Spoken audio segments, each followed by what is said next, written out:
Hello, and welcome to The Blank Potato. I have three short horror stories for you today, and the first one is based on a true story. And if you want to learn more about the authors, link in the description. And the title of the first story is Tinder Date Turned Stalker. Before we start, I would just like to invite you to please like this video, subscribe if you haven't already, and click that notification bell so you won't miss any of my future uploads. Let's begin. Tinder Date Turned Stalker. Back in 2019, I, 18, female, decided to download Tinder a few months after a rough breakup. I was very inexperienced with dating and pretty shy, so it seemed unlikely that I would meet a potential partner in person.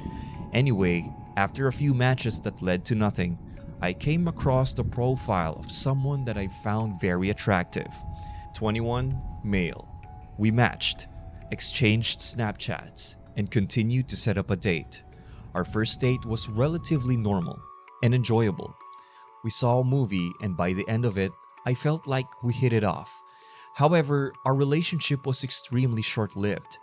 Not long after I had agreed to be his GF, after about a month of going out, he began to behave very erratically and would sometimes fall completely silent in the middle of a conversation, ignoring me when I tried to ask him what was wrong. He became hot-tempered, slamming doors and speeding on the road when he was mad. I started to feel really uncomfortable about our relationship.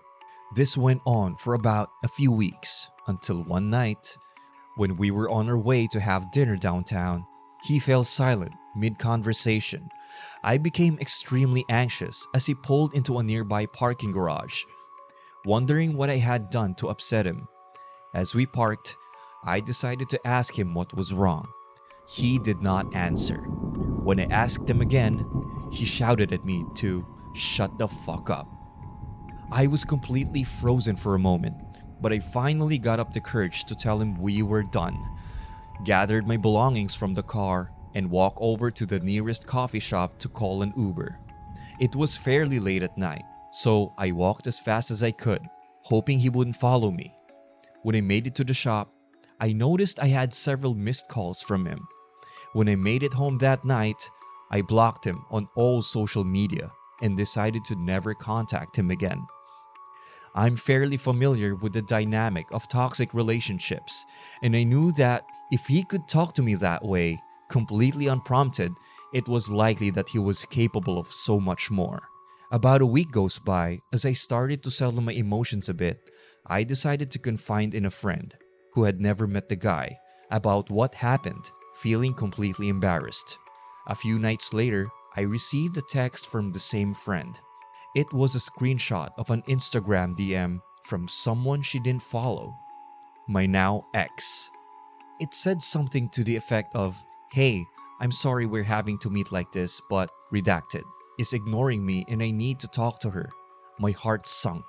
I decided to message all of my friends separately and let them know what happened just in case. Later that week, I started receiving several DMs from various accounts, all without profile pictures or posts. Eventually, I gave in and responded to one, asserting that the relationship was over and that I didn't want to hear from him again. I blocked the accounts immediately afterwards. As time went on without hearing a word in weeks, I figured I had reached the end of the situation. Until one morning, while I walked to my car, I noticed something dangling around the handle of my car door. It was a necklace I gave him. He had only picked me up once from my house before. The thought of him driving to my house about a half hour from his place earlier that night freaked me out. I was shaken up for a while. It was by no means an expensive necklace, and I had the exact same one, but I kept it pushing. I thought maybe it was his way of acknowledging that we were done. 2 months later, I was working my job at a small boutique near my house. I was used to answering the phone several times a day, so when the phone rang, I thought nothing of it. But when I picked up, I immediately recognized his voice. He started rambling about wanting a sweatshirt back, but I hung up before he could finish. That was the last time I would ever tell someone I was dating where I worked. I was completely losing it at this point, especially considering he had never called me at work while we were together. I didn't even know how he knew that I was working that day or time. I told my older sister the situation, and she, being very protective, decided to message him herself. She told me to leave me alone and even offered to give him back the sweatshirt for me. He refused and insisted on meeting up with me in person to get it. When he became abundantly clear that he didn't actually want the sweatshirt back, she threatened him with a PPO, to which he never responded. That was the last time I heard from him. My guardian angel never smiles. Not to say he has a face at all, but I can tell there's no joy in his mortal duties. None at all. All I can see is the dark, distorted shadow in the corner of the room, but it moves when I move and defies the dynamics of natural light and physics. The supernatural presence beside me is plain to see when you finally open yourself up to recognize the unfettered truth. This guardian angel of mine parallels my every movement, and I feel infinitely safer because of it. I first became aware of him a few years ago when I walked away from a bad car accident. Actually, only referring to it as bad is a serious understatement. No one should have survived a horrific collision. The authorities said as much to me by the roadside that day. After I crawled out of the twisted wreckage with barely a scratch on my person, I witnessed a terrifying vision. A darkened fog, in the unmistakable shape of a slithering soul, exited immediately behind me. It gave me violent chills and severe heart palpitations, which the emergency technician chalked up to survivor's shock. It's a condition experienced by persons after they defy a deadly event, as I just had. As it turned out, I was the only one from the multi-vehicle collision who lived. He was inside the car with me the whole time, ensuring safe passage into the rest of my natural life. Still, I didn't want to believe what I saw that fateful day. It was too shocking of an idea to immediately accept. Instead, I convinced myself it was merely a hysterical hallucination born from the trauma of the accident. Only later, after numerous other close calls, did it make me reassess my lingering doubts. I was never a religious man. I didn't believe in the supernatural world beforehand, at least not in a significant way. It was much easier to dismiss the fanciful idea of guardian angels as spiritual hokum and the wishful thinking of frail-minded people not grounded in reality. I didn't want to become one of those people. Then began a begrudging era of slow acceptance. Over the course of my life so far, numerous similar events occurred which allowed me to gradually accept the truth. I knew my guardian was always looming beside me. I would look around inquisitively to locate him. He wasn't always easy to find, but eventually, I'd spot the distinctive form hiding nearby. Discreetly, this clandestine angel monitors our surroundings for challenges and danger to me. My unsmiling bodyguard is ever vigilant. Danger comes in many forms, but he seems to know what the future brings before it happens. Why then doesn't he simply steer me away from these events before they even occur? I've pondered that enigma many times, as well as why I would rate such a powerful ally sent from the supernatural realm. All the while, others do not have a guardian angel protecting them. It defies logic. Are we only granted the possibility to see our own protectors and not others? I'm not special. I've achieved no significant social or technological accomplishments in my life. I've brought mankind no closer to utopia or perfection.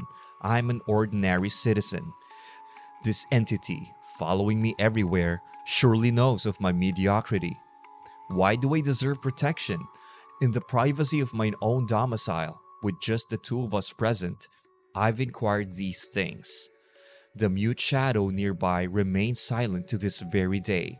It bears no expression or acknowledgement of my queries. It wholeheartedly refuses to respond to any questions at all. Admittedly, its eternal neutrality causes significant concern in my mind, but perhaps I'm not permitted to know the answers. Either that, or a far darker truth that I am willing to consider is the case. Perhaps it's no angel at all. The thing that shadows my every move could in fact be a harvester of human souls, and my time to be taken hasn't arrived yet. Keep smiling.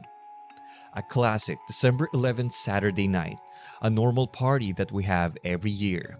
All same events, same food. Honestly, everyone invited has gotten used to it. However, this year we changed it up. Different events, different food, different everything. Even different house. Everyone was having an amazing time. Then there come the photos. Each photo, we saw this black figure. It seemed like it was melting, with it smiling eerily. Each photo we took, its smile got bigger and bigger. The party ended at 2:30. In our group chat, everyone said that they all had eerie pictures as dreams. There was one thing all of them had in common. The figure. The figure. It was in all of our dreams. My friend John abruptly stopped texting. All of us were texting John, and then he sent a picture. It wasn't him. It was the figure. The figure was holding John's severed head, smiling, his teeth covered in blood. I was in shock. Next, my best friend Chris stopped texting. I felt tears fill my eyes as the figure sent his body soaked in his own blood. His head gone. The figure just kept smiling. This time though, he left a message with a photo. "Smile if you want to live," it said. My friend Michael didn't smile. I kept telling him to smile. He wouldn't. He stopped texting. I started sobbing while trying to hold my smile. I saw his head, and his brains were oozing out. I sobbed hard. "If you make it to the end, please help. It's coming for me." I couldn't hold my smile. I couldn't. Send help. If you enjoy those horror stories, feel free to hit that like button, subscribe if you haven't already, and click one of the videos right here if you want more horror stories like that. And as usual, I'll see you again next time.